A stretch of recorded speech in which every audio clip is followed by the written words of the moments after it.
সম্মানিত প্রিয় মুসল্লিগণ ভাইয়েরা, নামাজ হচ্ছে সর্বকালীন ইবাদত। সকল নবীদের যুগে এই নামাজ গুরুত্বপূর্ণ ইবাদত হিসেবে স্বীকৃতি ছিল।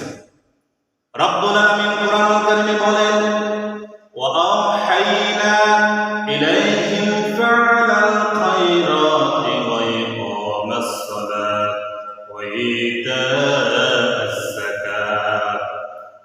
আল্লাহ ডেকে বললেন, গোলাম শোনো, আমি ওহীর মাধ্যমে সকল নবীদেরকে ভালো কাজ করা, নামাজ কায়েম করা, যাকাত আদায় করার আদেশ করেছি। সুবহানাল্লাহ বলেন। এই নামাজ একজন সত্যিকারী মুমিন, একজন সত্যিকারী মুসলমানের দায়িত্ব হলো নামাজ কায়েম করা। রব্বুল আলামিন কোরআনুল কারীমে সেই উদাহরণ উপস্থাপন করে বললেন, আল্লাযীনা ইয়াকিমুনাস সালাত ওয়া মিম্মা রাযাকনাহুম ইউনফিকুন উলাইকা হুমুল মুমিনুনা হাক্কান লাহুম দারাজাত ইনদা রাব্বিহিম ওয়া মাগফিরাতুন ওয়া রিজকুন কারীম। আল্লাহ ডেকে বললেন, যারা নামাজ কায়েম করে, আল্লাহর দেওয়া রিজিক হতে কিছু অংশ আল্লাহর পথে খরচ করে, তারাই হলো সত্যিকার ঈমানদার। আর তাদের জন্য ওই রবের নিকট রয়েছে অনেক ক্ষমা এবং সম্মানজনক রিজিকের ব্যবস্থা। সুবহানাল্লাহ। সম্মানিত প্রিয় ভাইয়েরা, এই নামাজে রয়েছে অগণিত উপকারিতা। শারীরিক, মানসিক, ইহকালীন, পরকালীন, ব্যক্তিগত জীবন থেকে নিয়ে রাষ্ট্রীয় জীবন পর্যন্ত জীবনের সকল ক্ষেত্রে নামাজে বিরাট কল্যাণ প্রভাব রয়েছে। সুবহানাল্লাহ। সম্মানিত প্রিয় ভাইয়েরা, এই নামাজের মাধ্যমে আল্লাহর সাহায্য, আল্লাহর ভালোবাসা পাওয়া যায়। রব্বুল আলামিন কোরআনুল কারীমে সেই উদাহরণ উপস্থাপন করে বললেন, ইয়া আইয়ুহাল্লাযীনা আমানুস্তাঈনু বিস-সাবরি ওয়াস-সালাহ ইন্নাল্লাহা মা'আস-সাবিরিন। আল্লাহ ডেকে বললেন, ও বিশ্বাসীরা, ও ঈমানদার বান্দারা শোনো, যারা ধৈর্য ধারণ করবে, সবর করবে এবং নামাজ আদায় করবে, ধৈর্য এবং নামাজ যারা আদায় করবে, আমি আল্লাহ তাদেরকে ভালোবাসি, আমি আল্লাহ তাদের সাথে রয়েছি।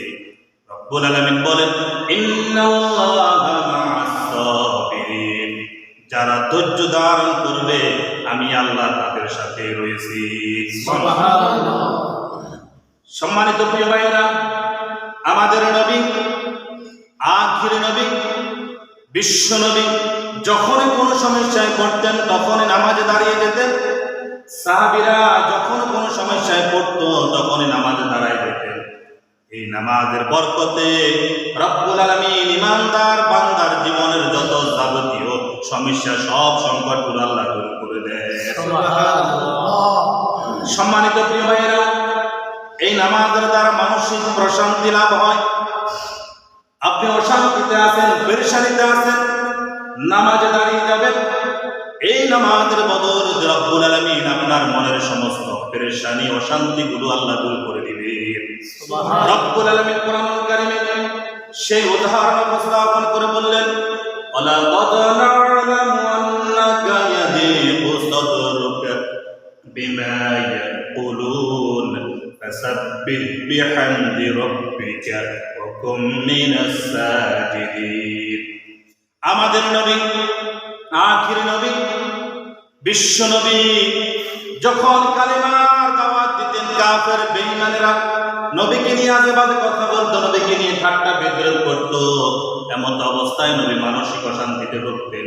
রব্বুল আলামিন নবীকে মানসিক প্রশান্তি লাভের উপায় দিয়ে বললেন, ও নবী, আপনি মন খারাপ করবেন না, চিন্তিত হবেন না, বিষণ্ণ হবেন না। আপনি নামাজে দাঁড়িয়ে যান, রুকুকারীদের সাথে রুকু করুন, সিজদা করুন, আর আমার নিকটবর্তী হয়ে যান। সুবহানাল্লাহ। সম্মানিত প্রিয় ভাইয়েরা, এই নামাজের মাধ্যমে কামাই এবং রুজিতে আল্লাহ তাআলা বরকত দিবেন, কামাই রুজিতে আল্লাহ তাআলা বৃদ্ধি করে দিবেন। রব্বুল আলামিন কোরআনুল কারীমে সেই উদাহরণ উপস্থাপন করে বললেন, وأمر أهلك بالصلاة واصطبر عليها রিজকান নাহনু নারযুকুকা ওয়াল আকিবাতু লিত্তাকওয়া। আল্লাহ ডেকে বলেন, ও নবী, আপনি আপনার পরিবারে যত সদস্য আছে সকলকে নামাজের কথা বলুন, নামাজের দাওয়াত দিন, আর আপনি নিজেও এর উপর অবিচল থাকুন। আর রিজিক তো আমি আপনার কাছে চাই না, আমি আপনাকে রিজিক দিব। সুবহানাল্লাহ বলেন। এজন্য একজন সত্যিকার ইমানদার, তার দায়িত্ব হলো নামাজের কথা বলা, পরিবারের সকল সদস্যকে নামাজের কথা বলতে হবে। আপনি একা একা মুসল্লি সাজতে হবে না, এলাকার সবাইকে মুসল্লি বানানো দরকার আছে না নাই? এই নামাজ ইসলামের মৌলিক দ্বিতীয় খুঁটি। বুনিয়াল ইসলাম খামসিন শাহাদাতিন আল্লা ইলাহা ইল্লাল্লাহ ওয়া আন্না মুহাম্মাদান আবদুহু ওয়া রাসূলুহু ওয়া ইকামাস সালাত ওয়া ইতাআজ যাকাত ওয়াল হজ্জ ওয়া সাওম রমাদান। ইসলাম পাঁচটি খুঁটির উপর প্রতিষ্ঠিত। এক নম্বরে এই কথার সাক্ষ্য দেওয়া আল্লাহ ছাড়া কোনো মাবুদ নাই। আখির নবী বিশ্ব নবী মুহাম্মদ সাল্লাল্লাহু আলাইহি ওয়াসাল্লাম আল্লাহর প্রিয় বান্দা ও